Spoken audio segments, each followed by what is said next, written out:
ইয়া রাব্বাল আলামিন। আল্লাহ, তুমি না কোরআনে বলেছো বান্দা যতই গুনাহ করবে আমার কাছে তাওবা করলে আমি তোমারে মাফ করে দেব। মনে বড় আশা নিয়ে আল্লাহ তোমার শাহী দরবারে ভিক্ষুকের মতো হাত বাড়াইলাম। তুমি যদি ক্ষমা না করো, কে আমাদেরকে ক্ষমা করবে? কে আমাদের মাফ করবে? ভিক্ষুকে একজনের কাছে ভিক্ষা না পেলে আরেকজনের কাছে পায়।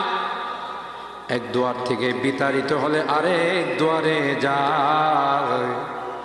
তোমার দরবার থেকে যদি মাহরুম হয়ে যায়, বিতাড়িত হয়ে যায়,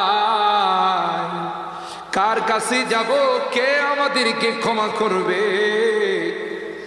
মালিক রে, কাঙ্গালের মতো হাত বাড়াইলাম, তাওবা করতেছি, আর জীবনে কোনোদিন নামাজ ছাড়ব না, আর জীবনে কোনো গুনাহ করব না, আর জীবনে কোনোদিন বেপরদায় চলব না, আর কোনোদিন সুদী লেনদেন করব না। কিয়ামতের কঠিন ময়দানে আমাদেরকে তুমি গুনাহগার বলে ডাক দিও না।